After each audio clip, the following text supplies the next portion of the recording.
Salam sejahtera Malaysia, denyut nadi suara rakyat bergema di channel ini. Jangan lupa tekan butang subscribe, like dan share. Malaysia kita punya, cintai Malaysiaku, kita jaga kita.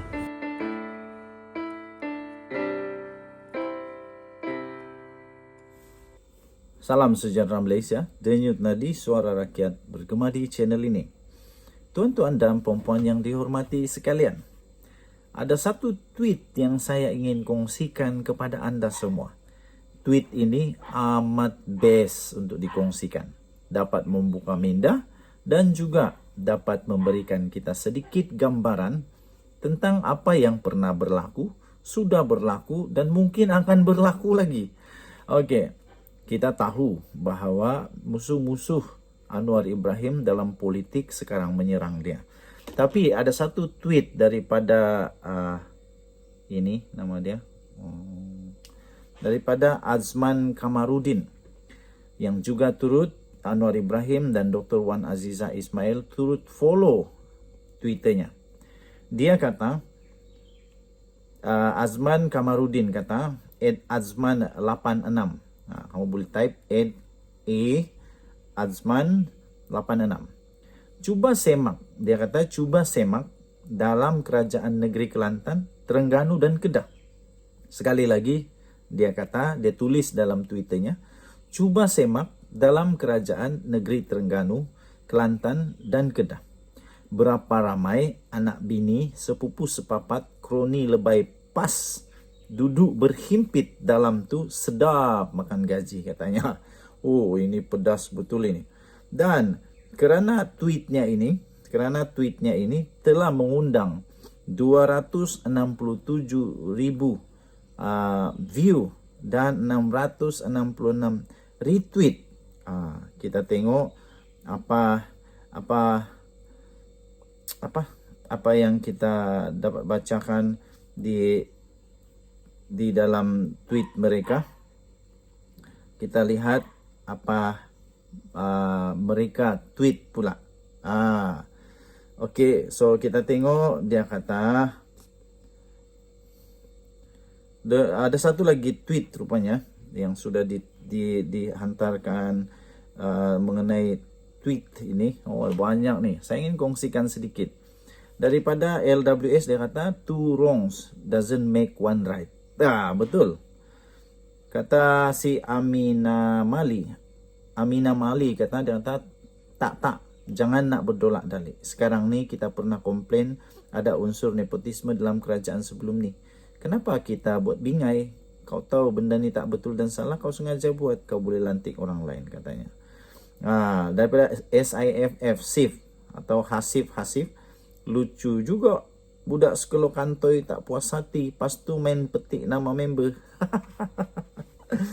Daripada Chris dia kata people do one they want. See what they want. Hear what they want.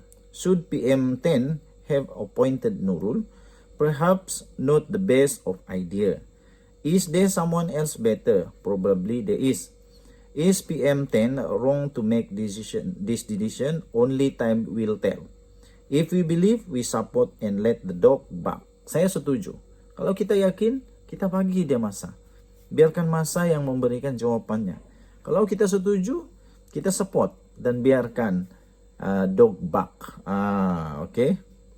Luis Diaz kata orang politik semua sama aja. Kita dah jadi puja kokse. Okey, lepas itu Fantasi Destroyer kata sebab pas buat halal jugalah kau nak buat. Tak, maksud dia janganlah condemn orang, janganlah hentam orang, janganlah duk sindir-sindir orang kalau cermin sendiri pecah. Pergilah cermin diri sendiri dulu. Okey. Denyut nadi suara rakyat bergema di channel ini. Tapi ini memang agak kelakar lah. Ini memang kelakar. Lepas itu apa yang PKR buat? Belajar membaca baru buat perbandingan, kata Ahmad. Lepas itu banyak lagi tweet lain. Antaranya daripada Ramzhan kata, entahlah bro, aku ni sokong PH.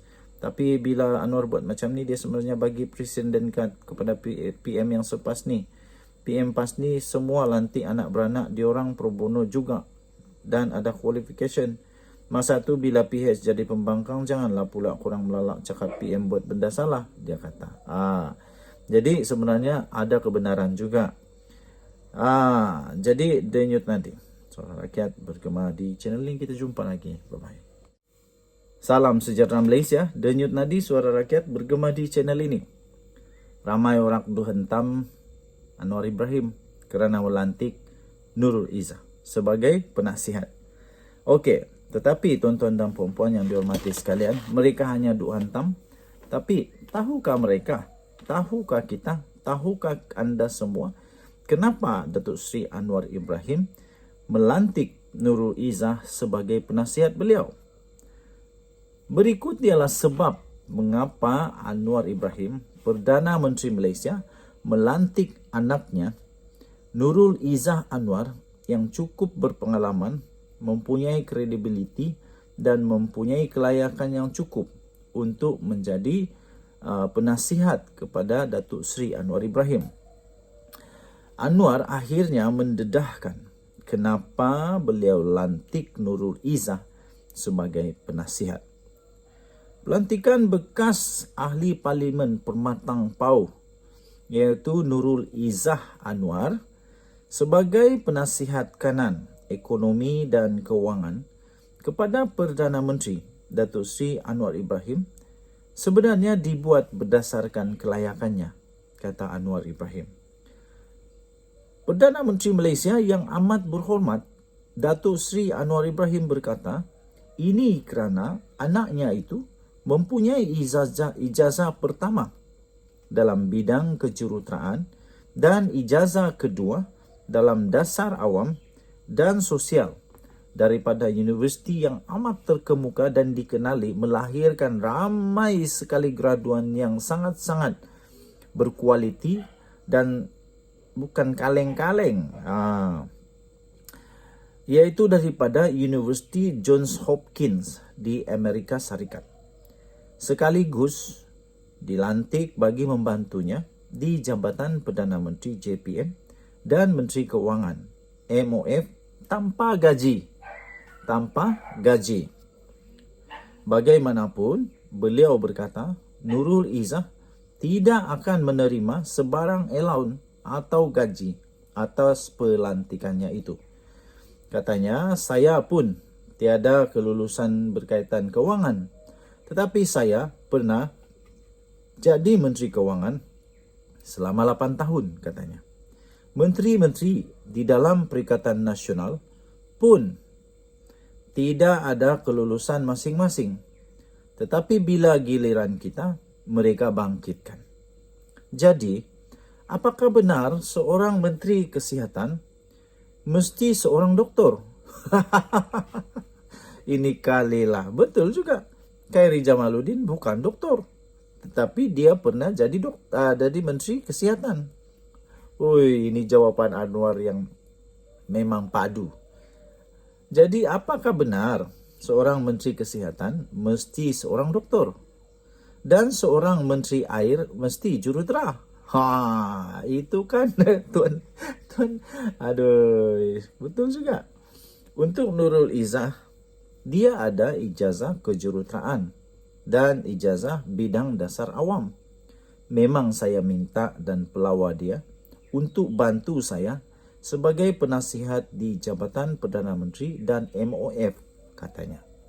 Ahli Parlimen Tambun itu berkata, demikian selepas merasmikan Pusat Hikmat Parlimen Tambun, di sini yang turut dihadiri oleh Ahli Dewan Undangan Negeri Adun Hulu Kinta, Muhammad Arafat Varisai Muhammad.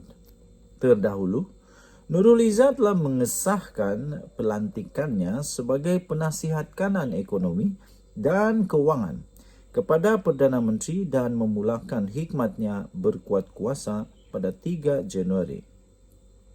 Sementara itu, Anwar dalam ucapan perasmiannya berkata, Suruhanjaya Pencegahan Rasuah Malaysia SPRM diarah mengambil tindakan kepada pihak yang terbabit dalam amalan rasuah tanpa mengambil kira parti dan jawatan yang pihak berkenaan, termasuk pihak yang bertugas di Jabatan Perdana Menteri.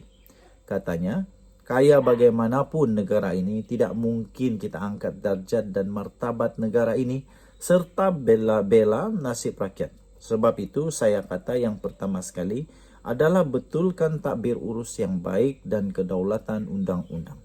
Mula daripada atas, daripada Perdana Menteri sampai Menteri, Menteri Besar, Kerajaan Negeri dan Wakil Rakyat. Hentikan amalan budaya rasuah ini, katanya. Denyut nadi suara rakyat bergema di channel ini. Bye-bye.